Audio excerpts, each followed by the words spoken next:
Quero convidar a igreja para abrir a sua Bíblia na primeira carta do apóstolo Paulo de Coríntios. Primeira carta aos Coríntios,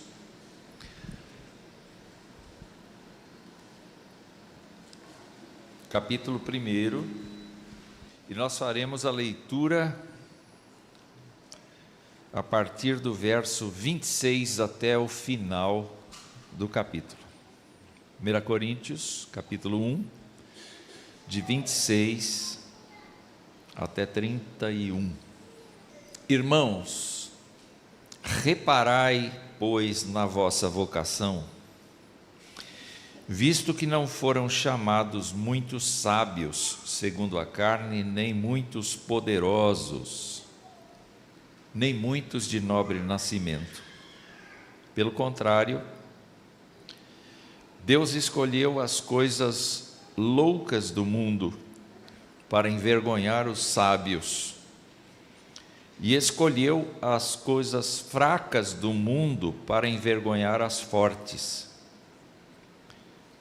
E Deus escolheu as coisas humildes do mundo e as desprezadas e aquelas que não são, para reduzir a nada as que são, a fim de que ninguém se glorie na presença de Deus, ou se vanglorie na presença de Deus.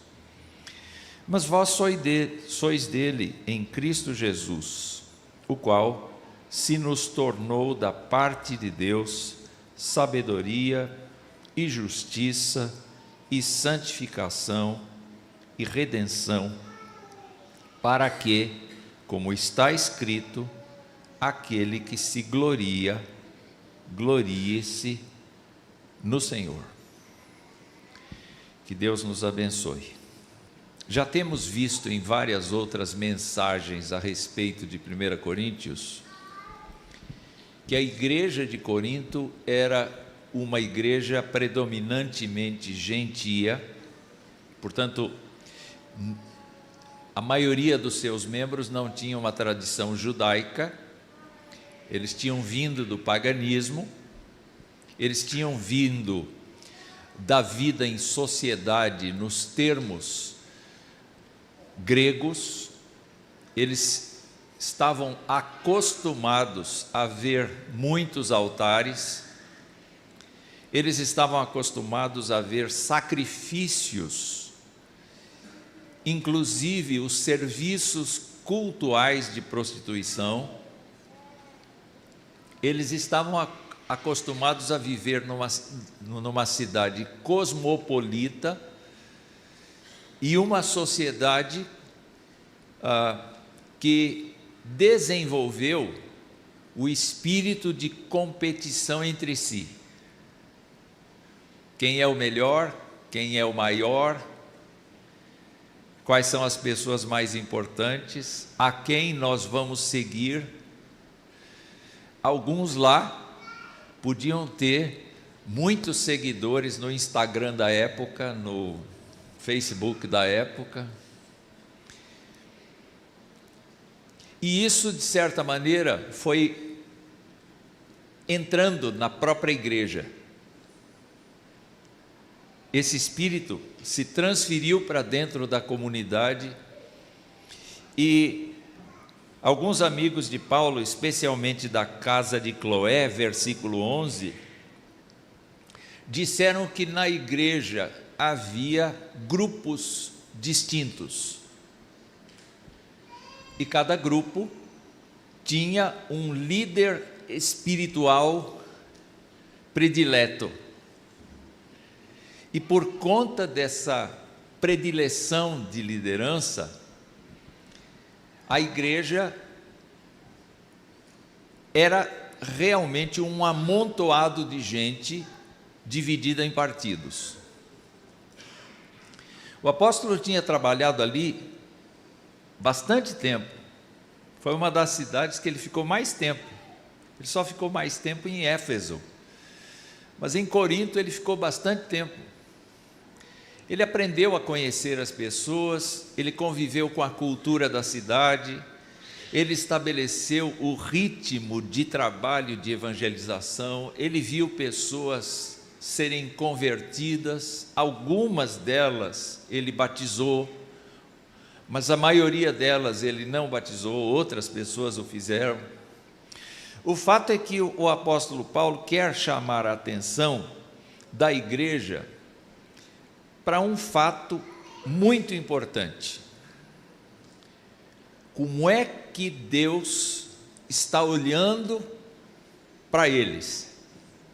E como é que Deus está querendo que eles percebam os valores que são importantes para Deus e não para eles? É por essa razão que ele então exorta, ele agradece no início desse primeiro capítulo, ele agradece porque Deus foi benigno com aquele povo, enriquecendo aquele povo, versículo 5,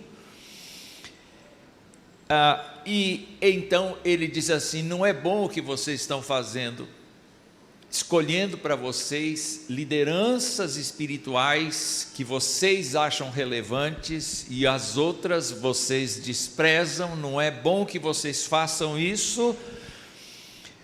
Por quê? Porque na verdade o que importa a Deus é a cruz de Cristo. E é especialmente neste capítulo que ele desenvolve uma teologia da cruz, porque ele diz que esse instrumento de tortura dos romanos, aliás, não eram só os romanos que usavam isso, mas eles passaram a usar isso cotidianamente. Eu já mencionei aqui alguma vez que eventualmente você andava por uma rua e você via cruzes e pessoas penduradas nessas cruzes. Era um instrumento de tortura, era um instrumento de supremacia do poder romano em relação a quem se rebelava ao sistema, ou diante do sistema. O fato, meus irmãos, é que o apóstolo Paulo diz: Deus pegou esse instrumento que é infame,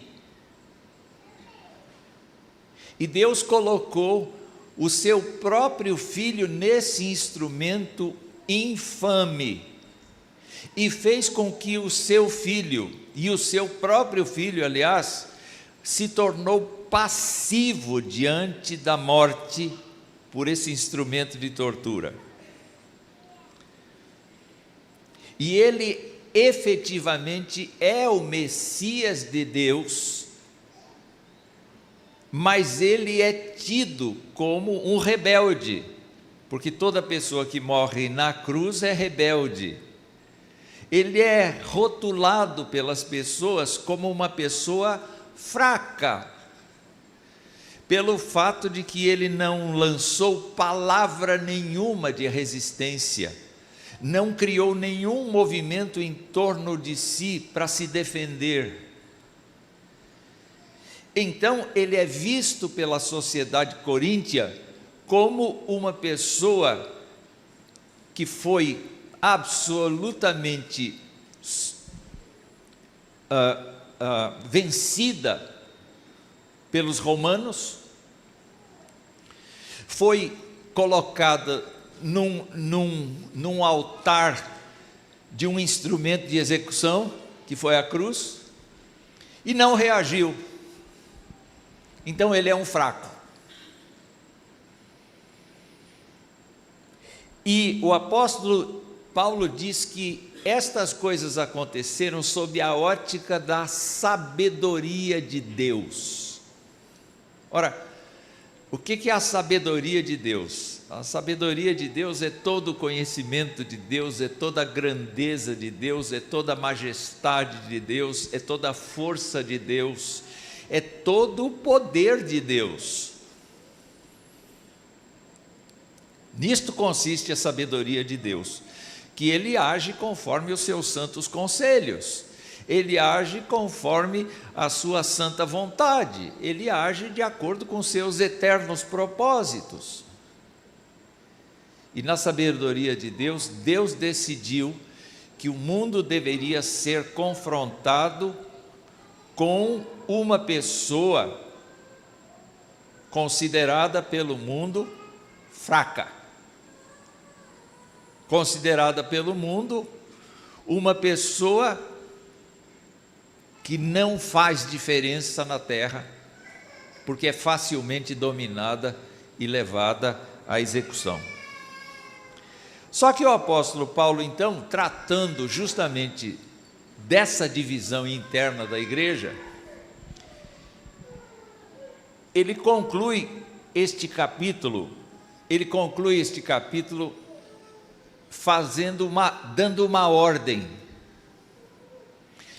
Essa palavra que nós lemos aqui começa com um verbo no imperativo: reparai na vossa vocação.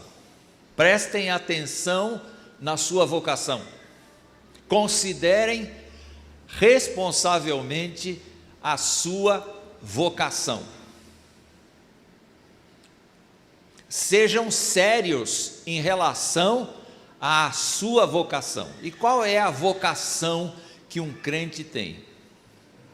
Bom, se nós pensarmos na ordem de salvação, nós vamos nos lembrar que um pecador só tem um expediente ou dois expedientes para ser salvo.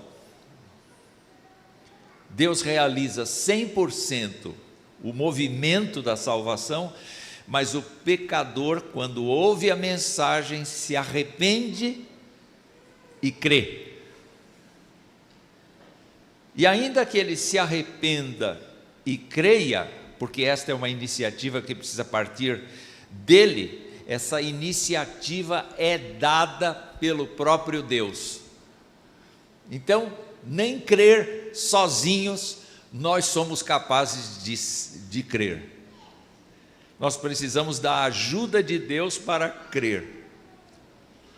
É por isso que, quando Jesus falou a respeito do Espírito Santo em João, ele disse que o Espírito vem para convencer as pessoas do pecado, da justiça e do juízo. Ou seja, para crer, eu preciso que o Espírito Santo me convença, porque eu não sou capaz de crer sozinho. E ao me arrepender e me entregar ao Senhor, Ele então já executou parte da ordem de salvação e vai continuar executando o restante. Porque a Bíblia fala de regeneração, fala de justificação, fala de adoção, fala de santificação, fala de redenção, fala de uma porção de coisas que terminam em ão. E Deus quer que a sua igreja repare na sua vocação. Qual foi a vocação que Deus te deu e me deu? Primeira coisa, na teologia do apóstolo Paulo, ele diz que crentes em Cristo foram escolhidos quando mesmo? Na época da sua concepção. Diz a Escritura, antes da fundação do mundo. Preste atenção, a vocação começa no coração de Deus antes que qualquer coisa tenha sido criada. O seu nome, o seu ser, a sua pessoa, você que confessa Jesus Cristo como Senhor e Salvador, você estava no coração de Deus antes dele dizer haja luz. É o que Paulo afirma. Mas Paulo também mostra, queridos irmãos, quando fala da vocação, a ideia de que nós fomos acionados pelo Espírito Santo a partir da nossa própria vida. Então, ao virmos ao mundo, não veio outra pessoa, veio a gente, porque era desígnio de Deus que a gente viesse. E na hora própria, o Espírito do Senhor tomou conta do nosso coração para nos mostrar que nós não poderíamos viver sem Jesus. E nós cremos nisto, nós caímos em nós mesmos como aquele filho pródigo. Nós fomos despertados pela graça de Deus. E nós fomos trazidos à luz do conhecimento da bondade de Deus por meio da cruz de Cristo. Nós aceitamos intelectual e espiritualmente que aquele sacrifício na cruz foi vicário, foi substitutivo, foi no nosso lugar, foi por causa das nossas iniquidades. E a palavra nos mostra aqui, então, que a gente só chegou a isto porque alguém nos falou do Evangelho. Em outras palavras, a vocação, então, tem 100% da atuação de Deus, a nossa entrega pessoal, porque nós ouvimos a palavra de Cristo. O apóstolo vai dizer lá aos Romanos que efetivamente, meus irmãos, só é possível uma pessoa crer se ela ouvir a palavra de Cristo. Então, diante disto, o apóstolo diz assim: prestem atenção na sua vocação. Vocês não estão aqui para defender A ou B, nem para idolatrar A ou B. Vocês não estão aqui para lançar uma moda, para seguir um líder humano. Vocês não estão aqui para vivenciar experiências que a sociedade experimenta. Vocês estão aqui para viver do lado fraco, do lado que confunde, do lado que constrange, do lado que a sociedade humana não entende, do lado que a sociedade humana despreza. E aí o apóstolo então começa a dizer qual foi o critério que Deus utilizou ao chamar as pessoas. Ele diz: irmãos, reparai, pois, na vossa vocação, visto que não foram chamados muitos sábios, segundo a carne.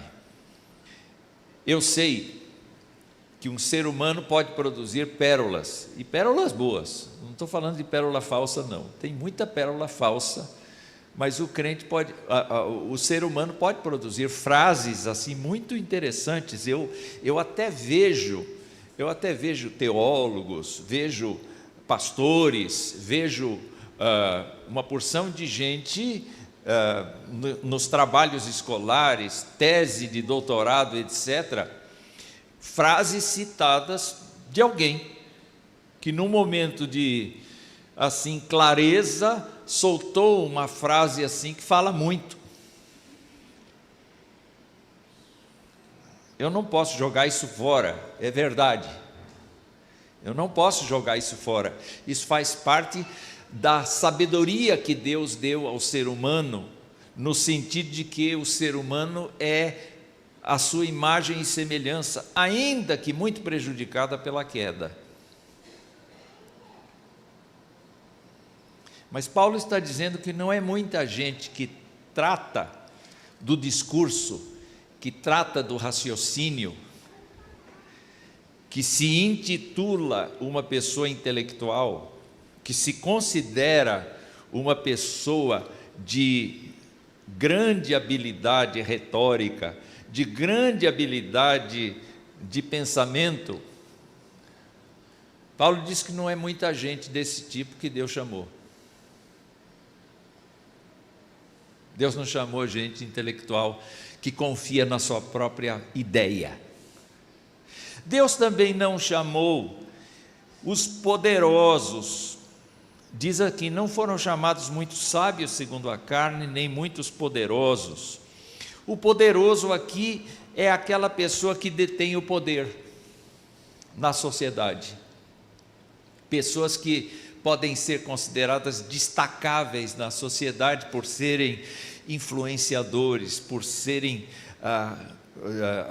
donos de grandes dotes financeiros, ou então de pessoas que se alçam à governança e começam a ditar os rumos da sociedade, nem as pessoas que eventualmente sejam pessoas que dominem outras sociedades por conta de guerra.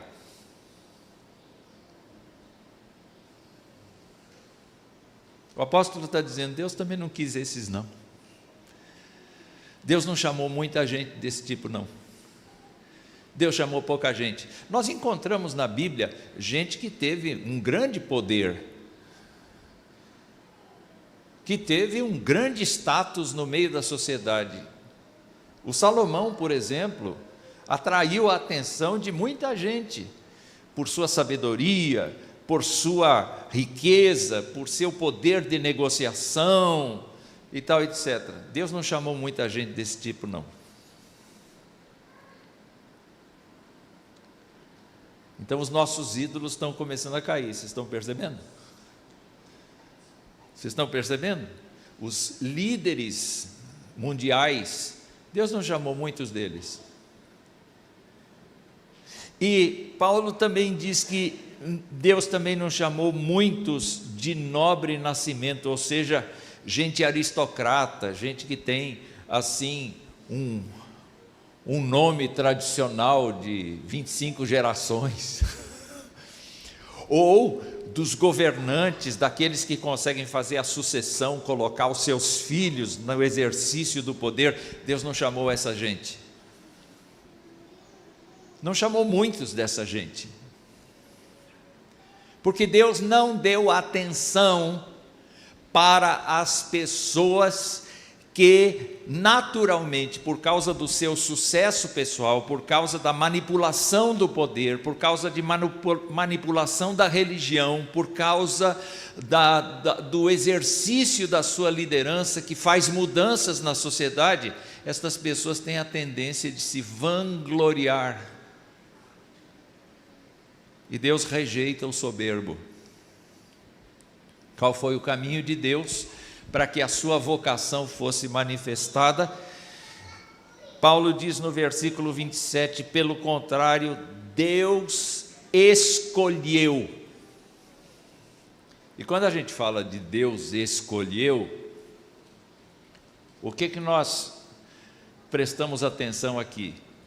Ora, por que Deus escolhe uma coisa e não escolhe outra? Primeiro, porque Ele pode, Ele é dono. Deus é dono.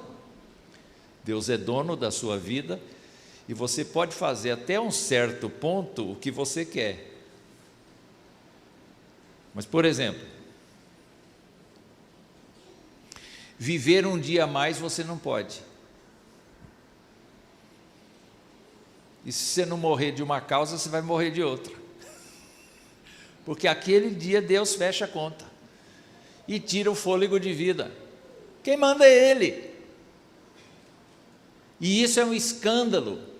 Isso é uma tragédia para a sociedade, porque a sociedade imagina que pode prolongar a vida indefinidamente, achei. Não é? A sociedade acha, a medicina acha. Nós achamos.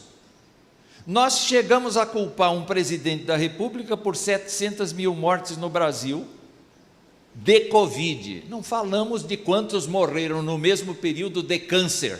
Não falamos de quantos morreram no mesmo período de ataque cardíaco. Não temos essas estatísticas aqui. Mas é muito simples. Para o crente é muito simples. Ninguém morreu na véspera. Todo mundo foi colhido pelo Senhor, inclusive os crentes, seja pela pandemia ou seja por outro motivo qualquer, no dia em que o Senhor, soberano de todas as coisas, determinou a cessação daquela vida terrena. Isso ninguém entende. As pessoas não entendem, as pessoas acham que uma medida governamental não teria provocado ou permitido a morte das pessoas. Santa tolice, santa sabedoria negativa, santo descaso com a graça de Deus, ou péssimo descaso, eu não sei, o português é com vocês. O fato é que Deus escolheu, e Ele por isso exerceu a sua vontade soberana, aquilo que Ele chama de coisas loucas. E quando você pensa em louco, é uma pessoa fora de si, não é necessariamente uma pessoa débil, uma pessoa que tem um problema orgânico, não é isso. Não é a pessoa que tem um distúrbio físico que a deixa insana. A loucura pode ser um rapazinho que recebe uma moto, sai de calçãozinho, empinando a moto, e aí se rala como um boi quando vira carne moída. Alguém vai cozinhar hoje carne moída? Lá na fábrica, reverendo, carne moída era boi ralado. O que vai ter hoje de almoço? Boi ralado. A gente entendia que era carne moída. Muito bem, o fato é que uma pessoa que está no seu juízo perfeito, sai sem proteção nenhuma, empina a sua moto de qualquer jeito, é louca. No sentido de ser insensata, no sentido de ser uma pessoa sem juízo.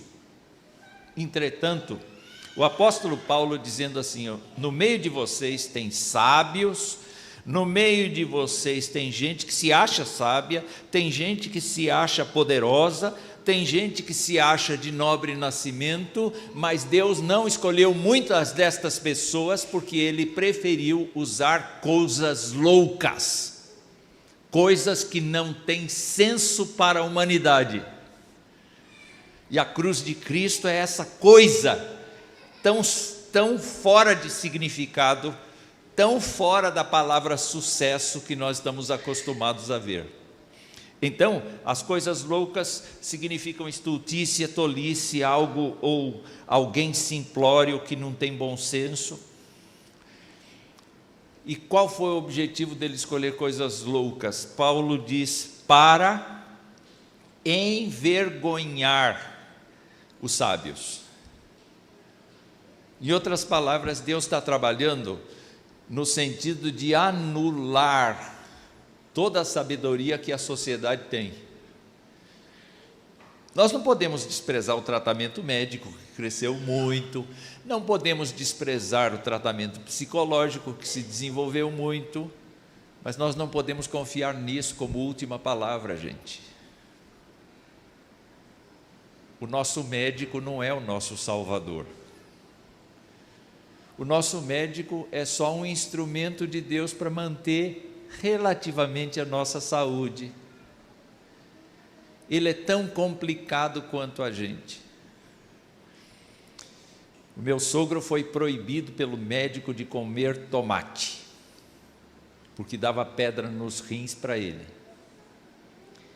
Um dia ele foi apanhado em flagrante comendo tomate. Você não pode comer tomate, o seu médico disse que você não pode comer tomate. Ele vira para a pessoa e diz, o meu médico já morreu. A ordem acabou.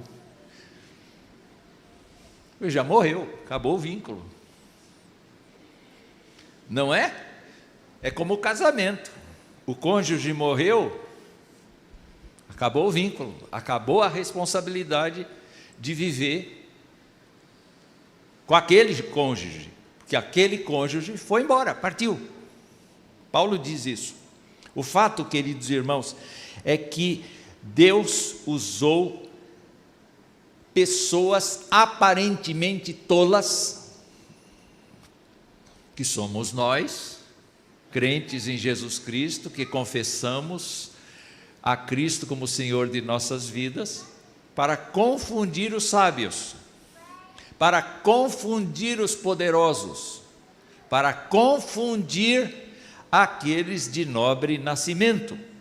Então o texto diz: ele escolheu coisas loucas para envergonhar, reduzir a nada, não dar valor, os sábios, que são os sofistas e retóricos daquele tempo, as coisas fracas, que são frágeis, que não se sustentam do mundo, para envergonhar, desonrar as coisas fortes. Nós não estamos lutando contra poderes que nós podemos vencer, mas o nosso Deus pode, e é nisso que a gente se encanta, porque a gente tem que clamar pela situação do mundo, mas a gente sabe que quem vai resolver o assunto é o Senhor. A nossa confiança não está no homem, a nossa confiança está no Senhor. Isso é um contrassenso.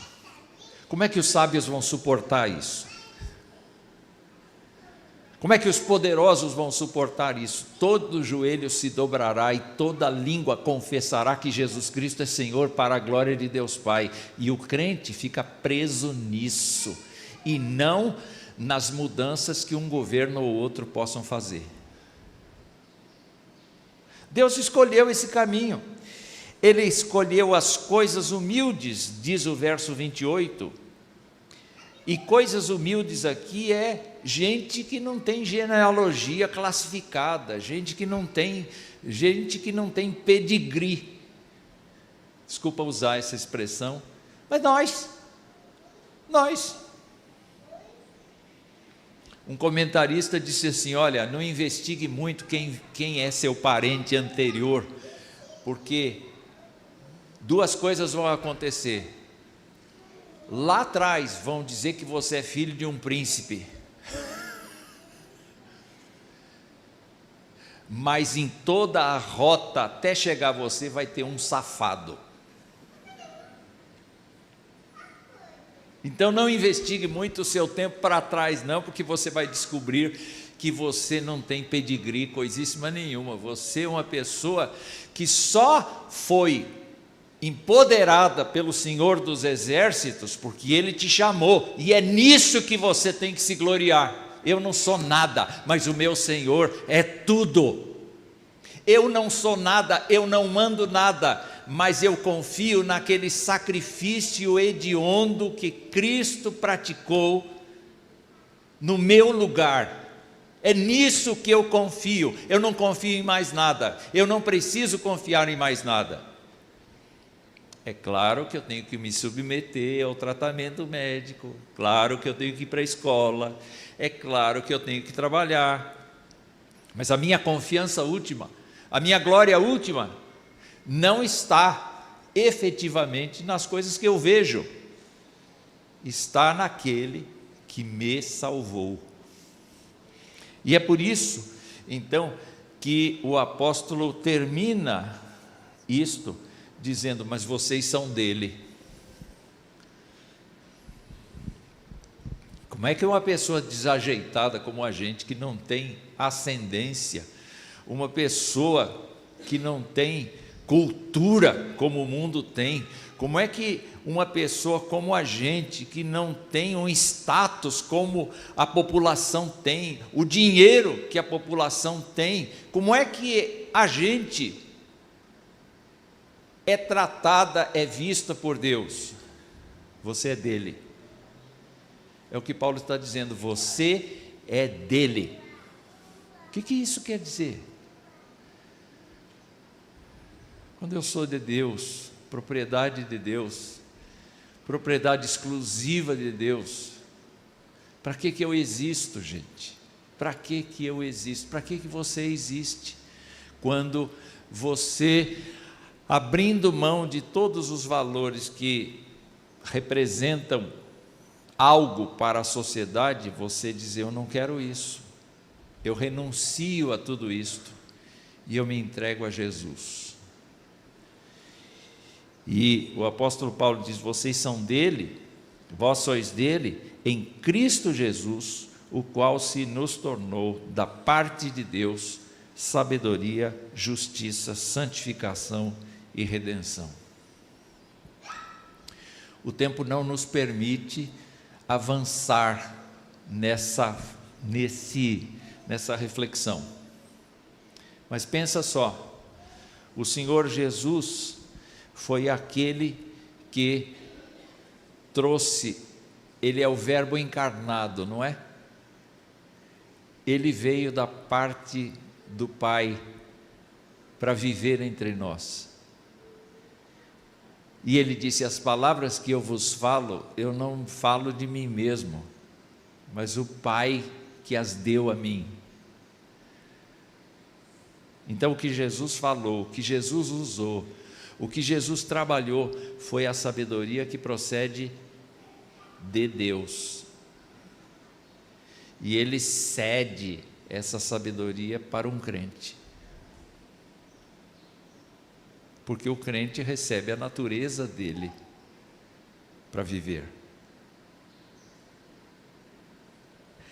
A outra coisa que Paulo diz é que Cristo, ao morrer na cruz, uma coisa escandalosa para os judeus e uma coisa maluca para os gregos, Cristo satisfez a justiça de Deus. Com a nossa sabedoria humana, com o nosso poder humano, com o nosso berço esplêndido humano, a gente não satisfaz a justiça de Deus. Mas um crentezinho, seja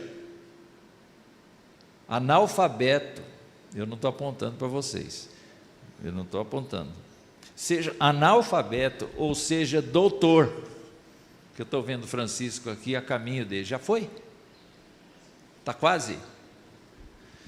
Por enquanto é